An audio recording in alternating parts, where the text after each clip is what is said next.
አንድ ሰው የፈለገውን እምነት የመከተል መብት አለው። የፈለገውን ፖለቲካ ርዕዮት ሊያራምድ ይችላል። ግን አንዳንድ ጊዜ ሰዎችን በጅምላ መጥላት እና የሆነ ጎጆ ወይም ከረጢት ውስጥ ሰዎችን መክተት የሂትለር አካሄድ ነው። ሂትለር አይሁዶችን የጠላበትን ምክንያት እኔ የሆነ መጽሐፍ ላይ አንብቤያለሁ። ለምን እንደጠላቸው ከልጅነቱ ትንሽ ችግረኛ ነበር መሰለኝ፣ ገንዘብ ተበድሮ መመለስ አቅቶታል የሚልም አለ። ሌላ ጣጣ አለበት ሰውየው። ከዛ አይሁዶችን በጣም ጠልቶ ክፉ ዘር ናቸው ብሎ ቲዮሎጂ አገኘ። ክርስቶስን የሰቀሉ እነሱ ከሱ በላይ ለክርስቶስ በስጋ የሚቀርቡት ሰዎች ናቸውና በኋላ ሂትለር ያደረገውን እናውቃለን። ማለት የአርያን ዘር የጀርመን ዘር ከዓለም ሕዝብ ሁሉ ንጹህ ነው ብሎ በተለይ ይሄ የአካል ጉዳት ያለበት ምናምን የሆነ ሰው በሙሉ አስጠልቶታል። አጭርም ሰዎች ይወደዳል መሰለኝ፣ እሱ ረዘም ይላል መሰለኝ። ለማንኛውም እቺኛውን እንተውና ዓላማው እንደዚህ አይነት ያፈነገጡ ነገሮችን እንደ እግዚአብሔር ቃል ምክንያቱም መጽሐፍ ቅዱስም የሆነ የትኛውም የሃይማኖት መጽሐፍ ሰውን እንድንጠላ ኢንካሬጅ የሚያደርጉ ሰዎች የማይሆን አድርገው ሊተረጉሙት ይችላሉ። ከወንጌል ውስጥ ክርስቶስ ከተናገረው ውስጥ ለምሳሌ ለማይሆን ነገር ሊተረጎም የሚችል ነገር እንዳለ አውቃለሁ። እንደው አንዱን ጥቅስ ብጠቅስ ሰላም ለማምጣት የመጣ አይምሰላችሁ የሚል አለ። ሰውን ከእናቱ ከአባቱ ለይ እንጂ ይላል። አሁን ይህም ብቻ ወስዶ አንድ ሰው ይሄ ማለት እኔም በማመናችሁ ምክንያት እናትና አባታችሁ ሊጠሏችሁ ይችላሉ፣ ሊለያችሁ ይችላሉ ነው እንጂ እኔ ለሰላም አልመጣሁም ጌታ አላለም። የሰላም አለቃ ነው። እግዚአብሔርና ሰውን ሊያስታርቅ ነው የመጣው። ግን የሆነች ቁንጽል ጥቅስ ተወስዳ ከመጽሐፍ ቅዱስ ወይም ከቁርአን ተተርጉማ ከዛ በኋላ አንዳችን ሌላችን እንዳናይ የሚደረገው የጥላቻ ስብከቶች በየትኛው መልክ ማለት ነው፣ ፖለቲካ ሊሆን ይችላል፣ ባይሆን ሊሆን ይችላል። እኛን እንደ እግዚአብሔር እንደ ኢትዮጵያኖች እነዚህን የጥላቻና ኔጋቲቭ ኢነርጂዎችን አይ ማለት የለብንም ወይ? አለበለዚያ ሩዋንዳ የሆነው ሶሪያ የሆነው የመን የሆነው ሌላ ሀገር የሆነው እኛ ጋር እስካሁን ያልሆነው እኮ ከእግዚአብሔር ምሕረት ነው የተነሳ ነው ብለን ማሰብና አመለካከታችን መለወጥ አለብን። 5 ዓመት በፊት በዚህ ጉዳይ ላይ አብረን ያለነው ሰዎች አለን። እዚህ አሁን 2 ሰዎች አሉ፣ ዶክተር እስክንድር ታደሰና ፓስተር ንጉሴ ሽበሺ ዘገየ እስካያቱ። እሱ ለ52 ዓመት ምንታወቅ ነን። እኔ ባሌ ሄጄ አገልግሎት ሲጀምር መጀመሪያ ጌታን ከተቀበሉት አንዱ ስለሆነ ረጅም ዘመን አብረን ኖረናል እና ዶክተር እስክንድርና እኔ ደግሞ እንደዚሁ ወደ 30 ሊጠጋል መሰለኝ በብዙ ዓመት አብረን በኢትዮጵያ ሙሉ ወንጌል ዋና ጽሕፈት ቤትም ቀጥሎ በባይብል ሙሉ ወንጌል ሴሚናሪም አብረን የነበርንን እና አንዳንድ የሚያሳስቡን ጉዳዮች አሉ። እኛም ራሳችን ያለፍንባቸው የምናልፍባቸው ጉዳዮች አሉ። እንደምታውቁት ከእድሜ ጋርም የሚሄዱ ጉዳዮች አሉ። ለምሳሌ እኔ 4 መንግስታትን ያየው ሰው ነኝ ማለት ነው። በልጅነቴ ቀዳማዊ ኃይለ ሥላሴ መንግስት እስከ ቲኔጀር እድሜ ወደ 20ዎቹ ልገባ አካባቢ ድረስ የቀዳማዊ ኃይለ ሥላሴ መንግስት አውቃለሁ። ከ19 ወይም ከ20 ዓመቴ ጀምሮ ደግሞ የኢትዮጵያ ወታደራዊ መንግስት ይባል ነበር። በኋላ የኢትዮጵያ ሶሻሊስት ምናምን ይባላል። ብቻ ደርግ አሁን በመባል ኮመንሊ በሚታወቀው መንግስት ውስጥ ደግሞ አሳለፍን። በኋላ ደግሞ ኢህአዴግ መጥቶ ከ83 በኋላ አሁን ደግሞ እንደዚህ። ስለዚህ 4 መንግስት ማየት ቀላል አይደለም። በእነዚህ በ4 መንግስታት ዘመን በቤተ ክርስቲያንም በአገርም ያሉ ነገሮች አሉ። እኛም እንደ ግለሰብም እንደ ግሩፕም ያለፍንበት ወደፊትም እንግዲህ የምናልፍባቸው መንገዶች ሊኖሩ ይችላሉ። በተለይ ከተወሰነ ጊዜ በኋላ በእኛ ሀገር ከማንነት ጋር ይያያዛል፣ ከሃይማኖት ጋር ይያያዛል። ብዙ ጊዜ ከጾታ ጋር እንኳን ችግር ላይኖር ይችላል። ተጽዕኖ ነው እንጂ የሚኖረው የወንድ የበላይነት አሁን እየቀነሰ ነው፣ እግዚአብሔር ይመስገን።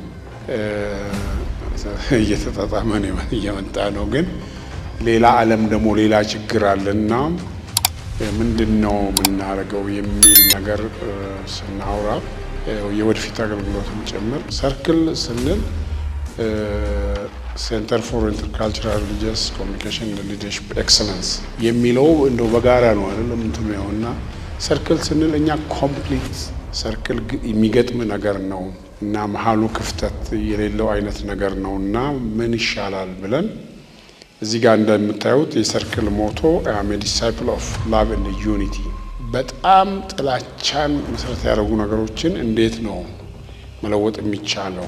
በፈረንጅኛው ቃል ብትጠቀም ኔጋቲቭ ኢነርጂን ወደ ፖዚቲቭ እንዴት እንለወጥ? ለምሳሌ አቶሚክን የሰራው ሰው አልበርት አይንስታይን ምናልባት የዓለም ሕዝብ በዚህ ምክንያት እንደሚያልቅ ቢያቅ ኖሮ ይሰራ ነበር ወይ? ዛሬ አቶሚክን ኒውክሌርን ለመልካም ነገር መጠቀም አይቻልም።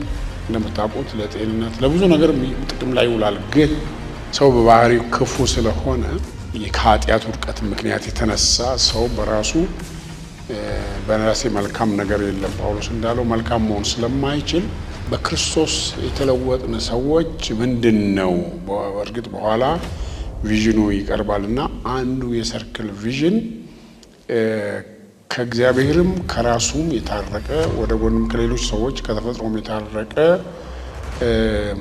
ሰው ማየት ነውና እኛ እንደ ኢትዮጵያኖች ብዙ አገሮች ከኛ በኋላ አገር የሆኑ አገሮች በሰላም ሲኖሩ ሰሞኑንም እንደገና አንድ ጊዜ ጌቱ ተመስገን ያወጣው እኔ በኢትዮጵያ ወንጌላውያን ቤተክርስቲያናት እያለው የሰጠሁት ነገር ለትንሣኤ በዓል ይመስለኛል መልሶ ፌስቡክ ላይ ወጥቷል።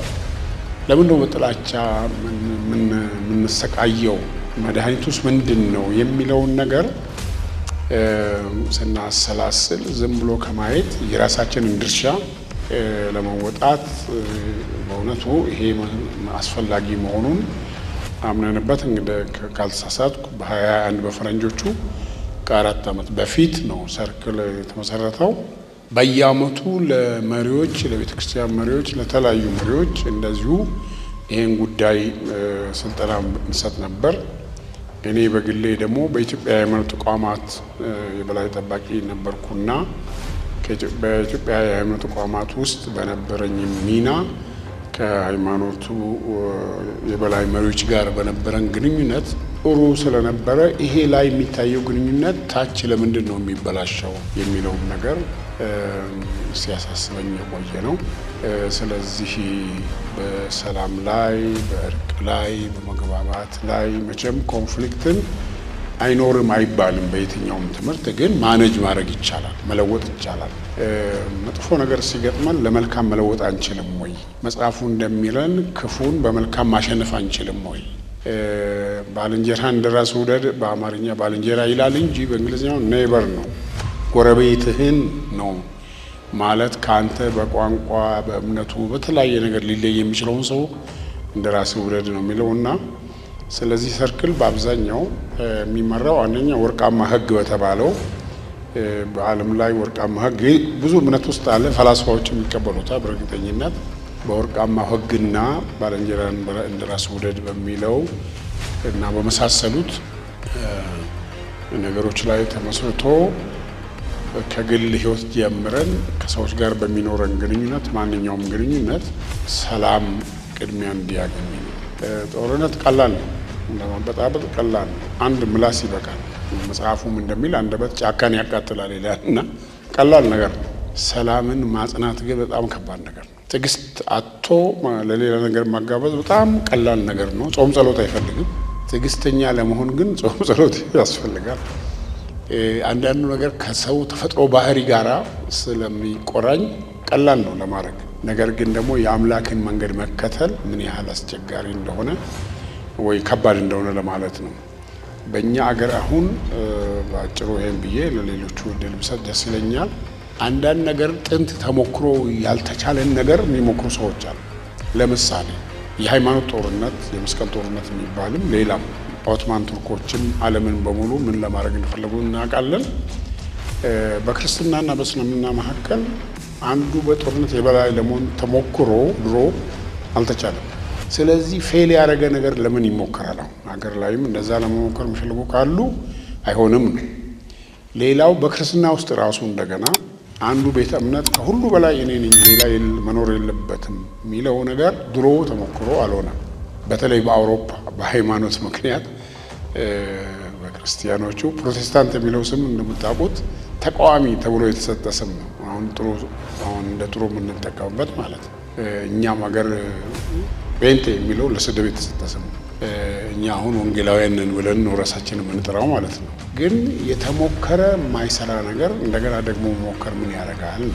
እና አንድ ሰው ደግሞ ለምንድን ነው በማንነቱ ለምሳሌ አምላክ ወንድ አድርጎ የፈጠረው ሰው ወንድነቱን የሚጠላበት ምክንያት ምንድን ነው? ወይም ወንድ ስለሆነ ለምን? ወይም ጾቷ ሴት የሆነች እህት ለምንድን ነው በማንነቷ ምክንያት ችግር የሚገጥማት? አንዳንድ ነገር እኛ መርጠን ባላረግነው ምክንያት ለምንድን ነው የምንጠላው? ለምሳሌ ቁመቴ ረጅም አይደለም፣ ዶክተር መብሩ ከኔ ትንሽ ይበልጣል፣ ግን እንዳይመካ እና ለምንድን ነው በቁመቴ እኔና አንድ ሰው የሚሰድበኝ? እኔ ለራሴ ያን ቁመት አልሰጠው አምላክ ነው የሰጠኝና አንድ ጊዜ እዚህ ወደ ቤኒሻንጉል አካባቢ አንድ ሰው ትልቅ ሰው ናቸው ምን አሉ፣ ለምንድን ነው የምትሰድቡን? እኛ ጥቁር ስለሆነ እኛ ራሳችንን መቼ ጥቁር አደረግን አሉ። እና ሰው በመልኩ በቁመቱ በጾታው በሚያምኑ እምነት ምክንያት ለምንድን ነው የሚቆጠው? መጽሐፍ ቅዱሱ እንደ ራሳችን ባልንጀራችን እንድንወድ ሲያዘን፣ ስለዚህ እነዚህን የመሳሰሉ ጉዳዮችን በተለያየ መልክ ነው የምናደርገው። በእርግጥ ሰርክል ወደ ስራ በፊት ትሬኒንግ እንሰጣለን። አሁን ግን እንደምናውቀው እንግዲህ ቦርድ አለው፣ የራሱ ቦርድ ቴክኒካል ኮሚቴ አለው፣ ባለሙያዎች ያሉበት።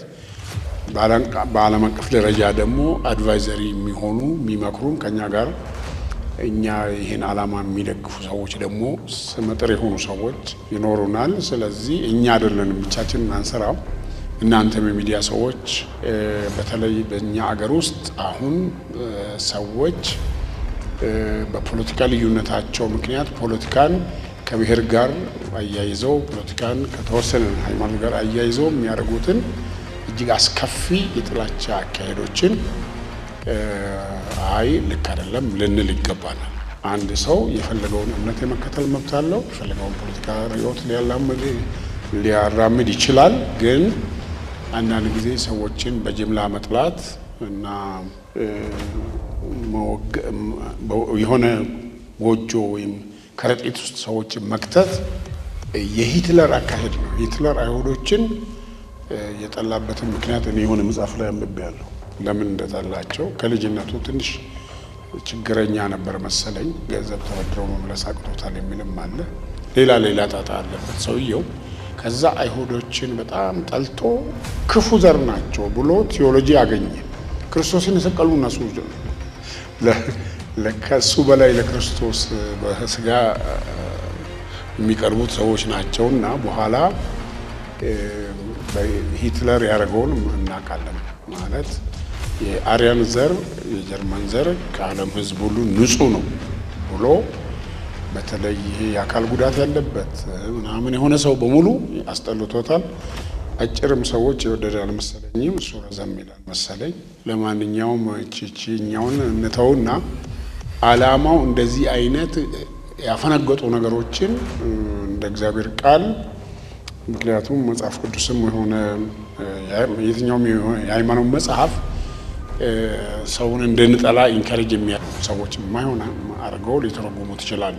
ከወንጌል ውስጥ ክርስቶስ ከተናገረው ውስጥ ለምሳሌ ለማይሆን ነገር ሊተረጎም የሚችል ነገር እንዳለ አውቃለሁ። እንደው አንዱን ጥቅስ ብጠቅስ ሰላም ለማምጣት የመጣ አይምሰላችሁ የሚል አለ።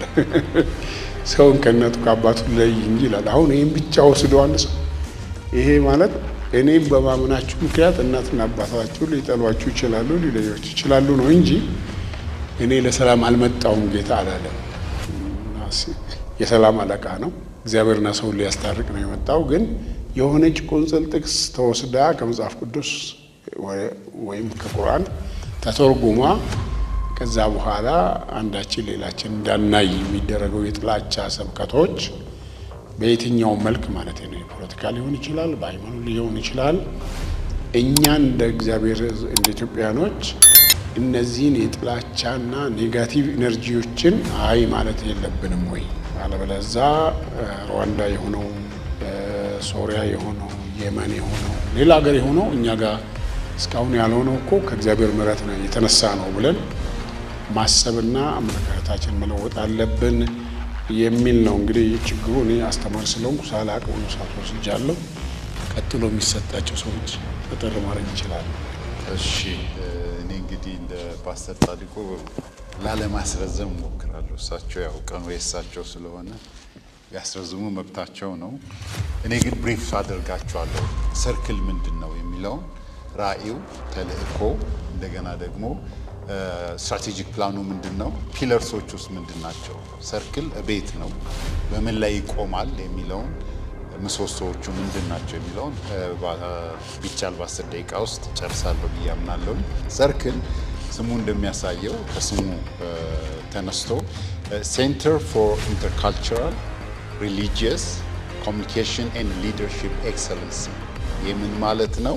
በእኛ ብዝሃ ባህል፣ ሃይማኖትን እንዲሁም ግንኙነትን በተጨማሪም ደግሞ ልህቀት ያለውን አመራር በመጠቀም በሀገራችን ላይ ሰላምን ለማምጣት ጥረት የሚያደርግ ተቋም ነው ማለት ነው። ይህ ተቋም አጠቃላይ እንግዲህ ሁሉንም ነገሮችን ይዳስሳል። ባህልን ይዳስሳል፣ ሃይማኖትን ይዳስሳል፣ ግንኙነትን ይዳስሳል፣ እንዲሁም ደግሞ አመራርን ይዳስሳል። ልህቀት ያለው አመራርን ይዳስሳል። በእነዚህ ዙሪያ ላይ የሚሰራ ተቋም ነው ማለት ነው። ቅድም መስራቹና ፕሬዚዳንቱ እንደገለጹት ሎጎ ወይንም ደግሞ ሞቶ የሰርክል ሞቶ I am a disciple of love and unity። እኔ የፍቅርና የአንድነት ደቀ መዝሙር ነኝ። የመለያየት አይደለም፣ የመከፋፈል አይደለም፣ የአንድነት ነገሮችን በፊት ቀለም፣ በአመለካከት፣ በቋንቋ፣ በሃይማኖት አለያይም፣ አልከፋፍልም። እኔ ነገሮችን የማየው በአንድነት እና በፍቅር ነው የሚል ነው እና ንዑስ ሎጎ ደግሞ እንዲህ የሚል ነው፣ ቢልዲንግ ፒስ ስሩ ሼርድ ቫሊዩስ። ሰርክል ምን ያደርጋል ማለት ነው? ቢልዲንግ ፒስ ስሩ ሼርድ ቫሊዩስ፣ የጋራ የሆኑ እሴቶች ላይ ሰላምን መገንባት። የጋራ የሆኑ ልዩነቶች ላይ አይገነባም ሰላም። የጋራ ልዩነቶች ላይ ሰላም አይገነባም። በግጭት ሰላም አይገነባም። በጦርነት ሰላም አይገነባም። ስለዚህ ሰርክል መሰረታዊ ነገር የሚያደርገው ምንድን ነው? ሰላምን የሚገነባው በጋራ እሴቶች ላይ። በእነዚህ ዙሪያ ላይ ሰፊ ስራዎችን ለመስራት የተዘጋጀ ተቋም ነው ማለት ነው። ማን ናቸው ሰርክሎች ወይንም ሰርክልስ ማን ነው የሚለውን ሰርክል established in October 2021 in አዲስ አበባ በአዲስ አበባ ጥቅምት ወር 2014 ዓመተ ምህረት ላይ ነው የተመዘገበው። የምዝገባ ቁጥሩም 6244 ሆኖ ነው የተመዘገበው ተመዝግቦ የሚገኘው። ይሄም የተመሰረተው ሰርክል ለማህበረሰብ ለውጥ ለማቋቋም ሀገር በቀል የሆነ መንግስታዊ ያልሆነ ምንም አይነት የፖለቲካ ንክኪ የሌለበት ከዛ ሁሉ ነፃ የሆነ ነገር ግን ህብረተሰብን ለመለወጥና ህብረተሰብን ለማሻገር የተፈጠረ ተቋም ነው ማለት ነው። ይህ ተቋም የህብረተሰቡ ላይ በአእምሮ ላይ የሚሰራ ካፓሲቲ ቢልዲንግ ላይ የሚሰራ በእውቀት ላይ የሚሰራ በእውቀት ላይ የተመሰረተ የጋራ ግንኙነትን ለመፍጠር የሚያደርግ የሚሰራ ተቋም ነው ማለት ነው። ተቋሙ ሰርክል የሚለው ስም መሰረታዊ አንድምታው ሰዎችን በግልጸኝነት በንጹህነት እንዲሁም ደግሞ በፍቅር ዝቅ ብሎ በማገልገል በማስተማር በማሰልጠን ግንዛቤዎችን በመስጠት ሰዎች መልካም አመለካከት እንዲኖራቸው ማድረግ ትልቁ ተልእኮ ማለት ነው። በሰው ላይ ነው የሚሰራው፣ በሰዎች ላይ ነው የሚሰራው። ይሄም የሚሰራባቸው የራሱ የሆነ መንገዶች አሉት። እኛ የተቀናጀ ኢትዮጵያን ለመፍጠር ወይንም ደግሞ ሰላም ያለባትን ኢትዮጵያን ለመፍጠር የሃይማኖት መሪዎችን፣ የባህል ተዋናዮችን፣ የሰላም ገንቢዎችን እነዚህን በሙሉ ይዞ ወጣቶችን፣ ሴቶችን ይዞ ለማሰልጠንና ለማስተማር አብሮ ለመወያየት ህብረት ለማድረግና ሀገራችን ሰላም የሰፈነባት ሀገር እንድትሆን የሚሰራ ተቋም ነው። ከዚህ በፊትም የተለያዩ እንቅስቃሴዎችን ጀምሯል። አሁን ግን በይፋ በሰፊው ስራውን ለመስራት አቅዶ በመንቀሳቀስ ላይ ይገኛል ማለት ነው። ራእዩ ምንድን ነው? የመጀመሪያው ቪዥን ኦር ራእዩ to see a reconciled, reconnected and transformed society in Ethiopia and beyond. ምን ማለት ነው? የታረቀ የተሳሰረ እና የተለወጠ ማህበረሰብ በኢትዮጵያና ከዚያም ውጪ ማየት፣ ከኢትዮጵያም ውጪ ማየት። ራእዩ ግልጽ ነው ለሁላችሁም ብዬ አምናለሁ። ተልእኮስ ምንድን ነው? what the mission of circle? የሰርክል ተልእኮ ምንድን ነው? to build lasting peace or sustainable peace by capitalizing on the shared values that unite us as Ethiopian and as member of the human family. እንደ ኢትዮጵያውያኖች እና እንደ ሰው ዘር የሚያስተሳስሩን የጋራ እሴቶችን በመጠቀም የሚያስተሳስሩን የጋራ እሴቶችን በመጠቀም ዘላቂ ሰላምን መገንባት፣ ዘላቂ የሆነ ሰላምን በሀገራችን የመገንባት እቅድ ነው ማለት ነው። ቪዥን ያለው core pillars or excellencies. core pillars ማለት ምን ማለት ነው? ምሰሶች፣ ዋና ዋና ምሰሶች።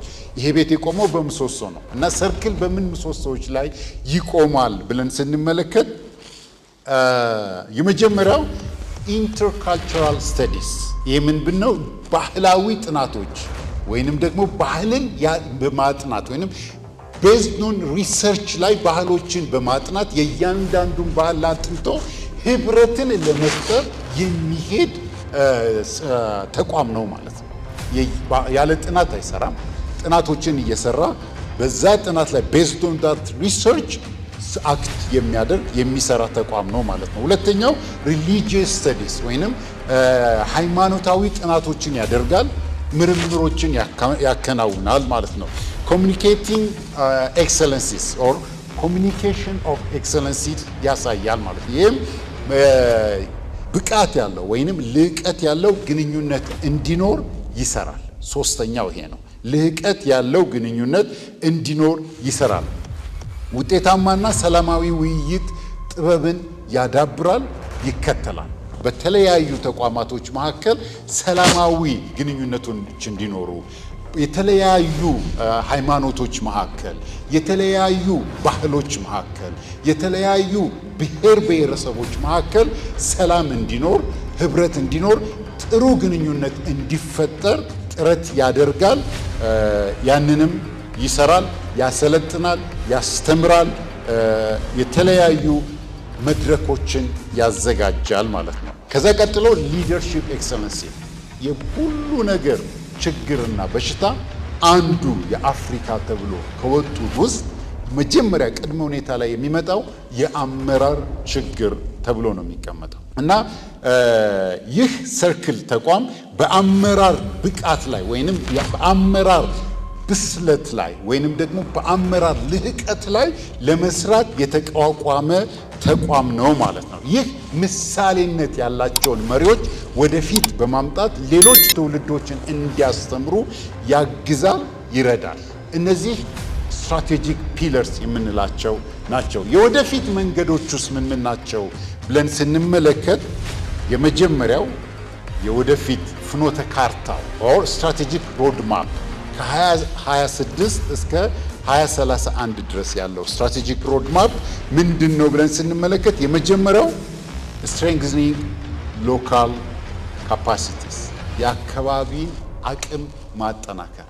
መልካም የሆኑ አቅሞች በየአካባቢው አሉ። እነዛን መልካም የሆኑ አቅሞችን የማጠናከር ስራን ይሰራል ማለት ነው። ያጠናክራል፣ ያደራጃል፣ መልካም የሆኑትን ወደፊት ያመጣቸዋል። ዳያሎግ ኤንድ ሜዲዬሽን፣ ይሄ ውይይትና ሽምግልና ስራን ይሰራል። ሰርክል ውይይቶችን ያካሂዳል በተለያዩ ተቋማቶች መካከል፣ በተለያዩ ህብረተሰቦች መካከል፣ በተለያዩ ብሔር ብሔረሰቦች መካከል፣ በተለያዩ የተጋጩ አካላቶች መካከል ውይይቶች እንዲኖሩ ያደርጋል። ሽምግልናም እንዲኖር ያደርጋል ማለት ነው። የተቋም በሰፊው በዚህ ስራ ላይ ይሰራል።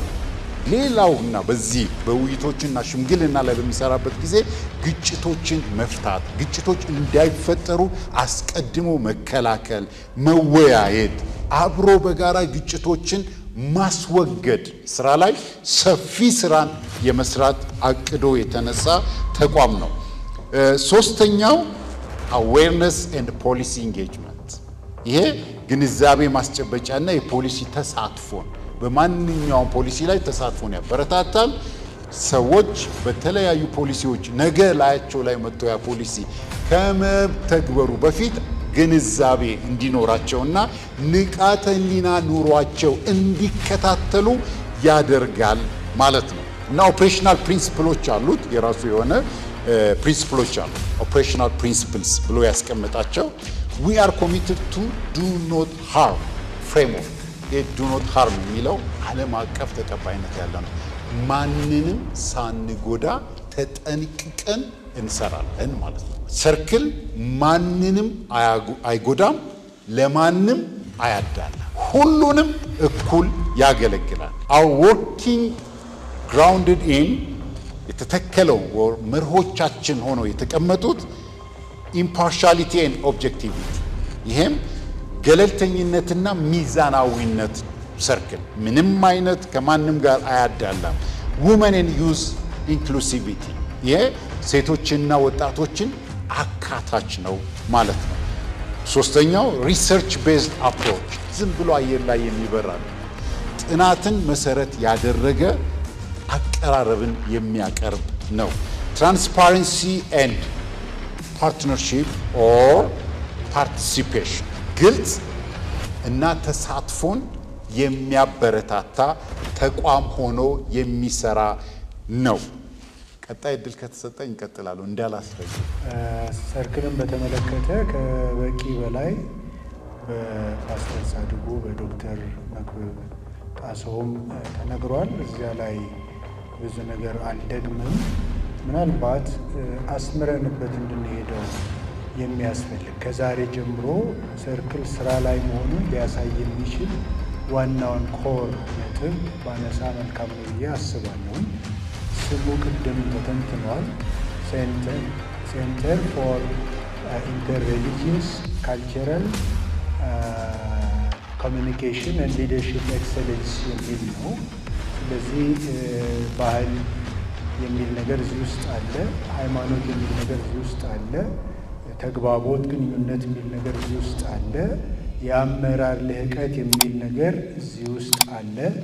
እነዚህ ጉዳዮች ላይ ስለሚያተኩር ስሙም ሰርክል ተብሏል። ቅድም በበቂ ሁኔታ ተብራርቷል። ዶክተር መክብብ ጣሰውም ያነሳው ሀሳብ አለ በዝርዝር ውስጥ፣ እሱ ላይ ብቻ ባሰምር ደስ ይለኛል። ሼርድ ቫሊዩስ ብሏል። የጋራ እሴቶቻችንን ማጉላት፣ ማውጣት፣ እነዚህን ነገሮች ይዘን የምንንቀሳቀስበትን ሁኔታ መፍጠር፣ በህሊናችን ውስጥ እነዚህ ነገሮች ትልቅ ቦታ እንዲኖራቸው ከእሴቶች አንዱና ዋነኛው ክርስቶስ ኢየሱስም የነገረን ደግሞም የተለያዩ ፈላስፎች፣ አዋቂዎች፣ ሊቃውንት ቀደም ብለውም የተናገሩት ጉዳይ ይሄ ጎልደን ሚን ጎልደን ሩል የሚባል ነገር፣ ጎልደን ሚን የሚባለውን ነገር ያገኘ ሰው ሙሉ ሰው ሆኗል ይባላል። ስለዚህ የሙሉ ሰውነት መለኪያ ምንድን ነው? ጎልደን ሚኑን የማግኘት ጉዳይ ነው። ከእሴቶች ሁሉ ጎልቶ ሊወጣ የሚገባ እሱ ላይ አስምረን የምንሰራበት ሁኔታዎች ይፈጠራሉ። ቅድም የተባሉ ነገሮች እንደተጠበቁ ነው ማለት ነው። ስለዚህ ቀን እግዚአብሔርን እጅግ አድርገን አመሰግናለን። ፓስተር ጻድቁ እንኳን ደስ ያለን፣ ሁላችንም እንኳን ደስ ያለን። አመሰግናለን። ከኔ በፊት የተናገሩት ወገኖች ብዙ ነገር ተናግረዋል። ፓስተር ጻድቁ ለ52 ዓመት ነው የማውቃቸው። እሳቸው 4 መንግስት ነው ያሉት፣ እኔ ደግሞ 3 መንግስት በክርስትናን አሳልፌያለሁ። ጃንሆይን በ66 ዩደቆዋንና በ67 እኛ ወደ ጴንጤው ካምፕ ገባን። ስለዚህ ከዛ ጀምሮ ላለፉት 52 ዓመታት ከሳቸው ጋር ነው ያሳለፍነው። ሰርክል ቤቷ የገባች ይመስለኛል። ሲቋቋም የዛሬ 5 ዓመት አካባቢ ወዲያውኑ ወደ ስራ መግባት አለብን። ወቅታዊ ፕሮግራም ነው ይሄ፣ ለሀገራችንና ለሕዝባችን ያስፈልገዋል። ባኮ ፓስተር ጻድቁ እንቅስቃሴ ጀመር ስንላቸው ከነበሩበት ቦታ የተነሳ ላለፉት 5 ዓመታት አልፎ አልፎ አንዳንድ ነገር ብቻ እየሰራ ዝግጅቷል። ስለ ዛሬው ቀን እግዚአብሔርን ማመስገን እፈልጋለሁ። እግዚአብሔር እንዲህ አይነት ፕሮግራም ስላዘጋጀ ፓስተር ጻድቁ ይህን ፕሮግራም ለመምራት ያካበቱት ልምድ በጣም ብዙ፣ በባህል፣ በሃይማኖት፣ በፖለቲካው፣ በእውቀቱ ቢሆን አመቻችተው ብዙ ነገር መስራት የሚችል አቅም አላቸው። ይህንን እናምናለን።